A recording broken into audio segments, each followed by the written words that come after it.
warahmatullahi wabarakatuh. Di sini kami kelompok 8 akan mempresentasikan hasil kelompok kami.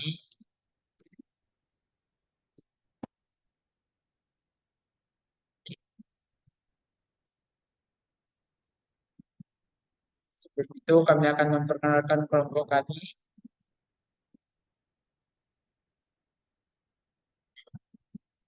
Di sini ada Usnul, ada Islan, ada Maret, saya sendiri Trison, dan ada Weni. Oke, lanjut ke pembahasan. Di sini ada problem 5.29.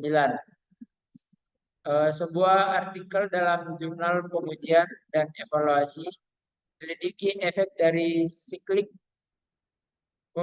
bebanan dan kondisi lingkungan pada pertumbuhan data Fatigu pada tegangan 22 MP secara konstan untuk material tertentu. Dari percobaan ini ditunjukkan di bawah ini. Nah, ini di sini ada penjelasannya. Ada respon retak laju pertumbuhan. Oke, ini bisa diperhatikan.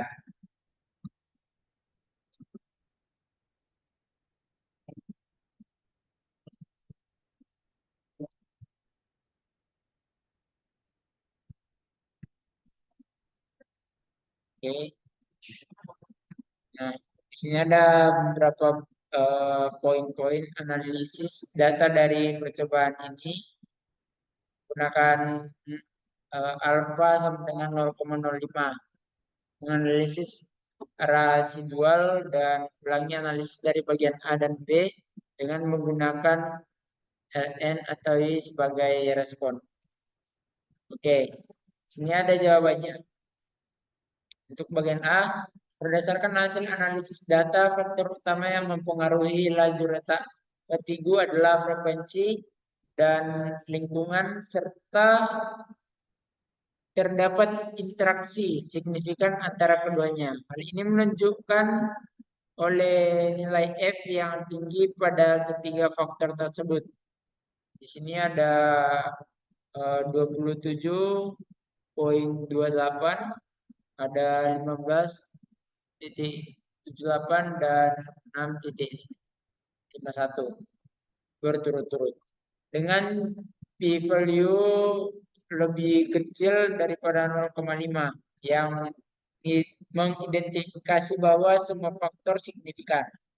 Faktor frekuensi memberikan kontribusi terbesar terhadap variabilitas data, yaitu sebesar 42,18%. Diikuti oleh interaksi antara frekuensi dan lingkungan sebesar 20,11%, serta lingkungan sebesar 16,84%. Untuk bagian B, analisis radio residual menunjukkan bahwa asumsi model ANOVA sebagian besar terpenuhi. Pada normal probability plot, titik-titik garis lurus menunjukkan bahwa residual mendekati distribusi normal meskipun terdapat beberapa penyimpangan. Pada plot versus pitch tidak ditemukan pola sistematis, sehingga asumsi homoskedastisitas atau variansi residual konstan terpenuhi. Walaupun ada beberapa titik ekstrem yang perlu diperhatikan, histogram radial menunjukkan bahwa nilai residual terkonsentrasi di sekitar 0, mendukung asumsi normalitas. Pada plot versus order, titik ditemukan pola sistematis sehingga residual dapat dianggap independen satu sama lain. Nah, untuk bagian C, setelah ditransformasi data digunakan NL. Nah, boleh diperhatikan di sini. Nah, di sini ada gambar dan penjelasan sedikit. Nah, terus kita akan menjelaskan sedikit tentang transportasi data menggunakan LN. Nah, setelah dilakukan transformasi data menggunakan LN, hasil analisis menunjukkan bahwa faktor frekuensi infermen dan interaksi antar keduanya memberikan pengaruh signifikan terhadap respon NL pada tingkat signifikan 5%. Dari data dari tabel ANOVA, faktor frekuensi memberikan kontribusi terbesar terhadap varian respon sebesar 42,18%, diikuti oleh interaksi frekuensi dan informan sebesar 20,11%, serta faktor invariant sebesar 16%. Analisis residual menunjukkan bahwa asumsi-asumsi model sebagian besar terpenuhi. Pada normal probability plot, residual mendekati garis lurus, menunjukkan bahwa asumsi normalitas terpenuhi meskipun ada sedikit deviasi di ekor 6. Nah, transportasi NLI membantu memperbaiki asumsi normalitas dan homogenetis varian pada analisis residual meskipun nilai R menurun sedikit dibandingkan model awal tanpa transformasi. Untuk kebutuhan prediksi dan analisis yang lebih robust terhadap asumsi statistik, model dengan transformasi NL lebih disarankan dibandingkan model tanpa transformasi.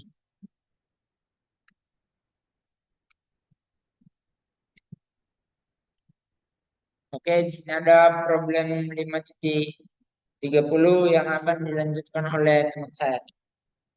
Silakan. Baik, saya lanjutkan di problem berikutnya. Sebuah artikel dalam IEEE Transaction on Electron perangkat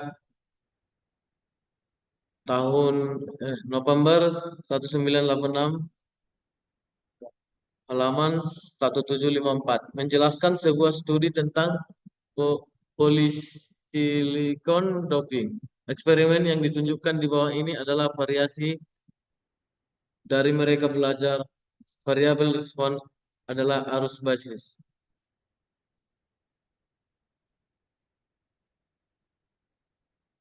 Adapun pembagiannya di problem 5.30 yang pertama, apakah ada bukti dengan sigma 0,05 yang menunjukkan bahwa tingkat doping polisikon atau suhu anil mempengaruhi arus dasar. B. Siapkan tampilan grafis untuk membantu menafsirkan percobaan. C. Menganalisis residual dan memberikan komentar tentang kecukupan model. Dan jawabannya sebagai berikut. Yang bagian A, berdasarkan tabel ANOVA terdapat bukti signifikan bahwa tingkat doping polisikon dan suhu anil mempengaruhi arus dasar pada tingkat signifikan sigma sama dengan 0,05. Hal ini terlihat dari p-value untuk doping sebesar 0,021 dan p-value untuk suhu sebesar 0,000, yang keduanya lebih kecil dari sigma. Dengan demikian, baik doping maupun suhu memberikan pengaruh terhadap arus dasar. Dan jawaban B, grafik interaction plot for yield membantu memahami interaksi antara doping dan suhu terhadap arus dasar. Dari grafik tersebut terlihat bahwa suhu 900, 950 sampai 1000 memiliki pengaruh yang jauh lebih besar terhadap arus dasar dibanding doping.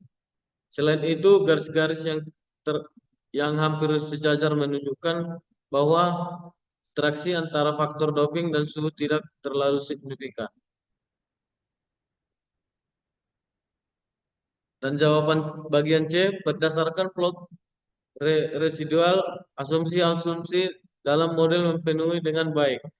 Normal probability plot menunjukkan bahwa residual mengikuti distribusi normal, sementara residual versus fits menunjukkan bahwa residual tersebar secara acak tanpa pola tertentu.